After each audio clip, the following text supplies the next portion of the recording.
Washington and the Tampa Bay Bucks, who this is the scheduled survivor play for one of our entries this week. Don't get nervous, Ryan. Tampa has been stretched out to 3.5 here. 43.5 is the total. Washington plus 152 on the way back.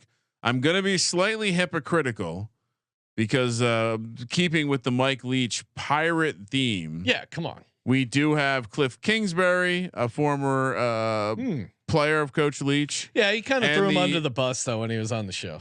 He did kind of throw him under the bus. He's like, Cliff's got to figure out defense.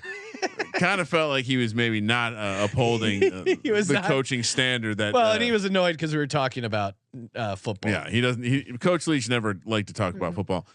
This one, Sean, I'm sad. Wish I had a 3 in my pocket. Wish I had gotten more down on that 3. This was 4 though back in May, so it was interesting. Started at 4, came down to 3 because of some Jaden Daniels hype. I would imagine. I don't think it was question about the Tampa side because Tampa's been who we thought they were going to be the entire time. Now you hear a lot of these narratives about as it sits on 3. You hear the narratives about how Tampa's pass defense maybe something that will be attackable by this air raid attack. And now the line's stretching back out to 3.5. I have to imagine it's going to keep going. I have to imagine people realize that we have a Cliff Kingsbury led offense and Jaden Daniels in game 1 down in Florida in a thermometer game where the other team is all vets and they're running it back. And Todd Bowles called him the Redskins twice. Yeah. He's fired up for this one. This one just means more. And I as much as I'm willing to listen to the idea that Jaden Daniels could be the best rookie quarterback in this class, it's just not going to happen week 1 against Todd Bowles. To me, there's certain defenses that where I'm going to bet on the defensive coordinator here against the rookie quarterback. And specifically, I'm going to bet on this offense. I like the transition of what they were doing last year with Canales, moving to something that's going to a little bit more resemble this Rams offense. So in this case, I'm chewing off some. Yeah, the Rams offense is just going to make it better.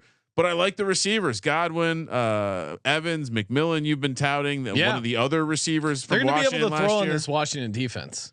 And so and I'm worried. If you're a Commander fan, you got to be worried about the pass rush. And certainly there's a world where Jaden Daniels is good as a mobile quarterback, good at creating plays. But here's where I'm at.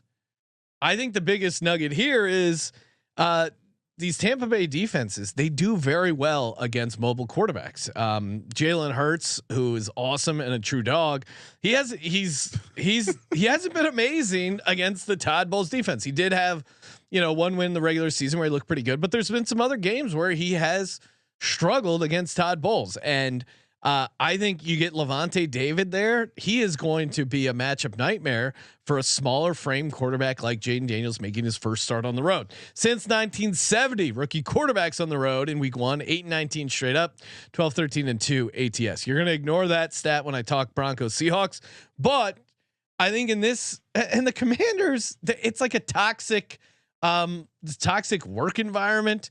There was just the VP of Commanders football team Redskins communications.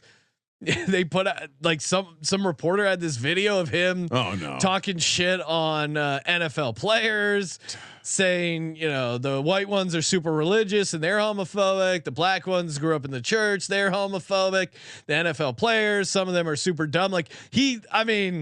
It was just really bad. Did he say anything that was factually incorrect, or just it sounded like you were making a fairly? When he was saying the NFL players were dumb and that the fans were just drunks who wanted to see their team go 500. Yeah. I was like, okay, but whatever. It's creating a distraction, and they're going on the road down to Tampa Bay. It's a thermometer game. Yeah. I wrote it down in my Google Calendar, Ryan, to fade these thermometer games. Well, and Jaden Daniels, you could say, oh, it's hot and humid in the LSU swamp, but what about the rest of the team? I don't know. And you're getting to fade Dan Quinn on the road.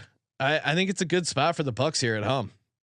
And their offense, I like their new OC. I think they're going to be able to move the ball decent enough. Maybe not run the ball, but I think that they're definitely going to be able to throw on the cornerbacks of the Redskins. Yeah, what position group does Washington have an edge in? Defensive tackles, maybe, but even then, the Bucks have. It seems like if Jaden Daniels is the dude, he'll show up here. But otherwise, love laying the points here.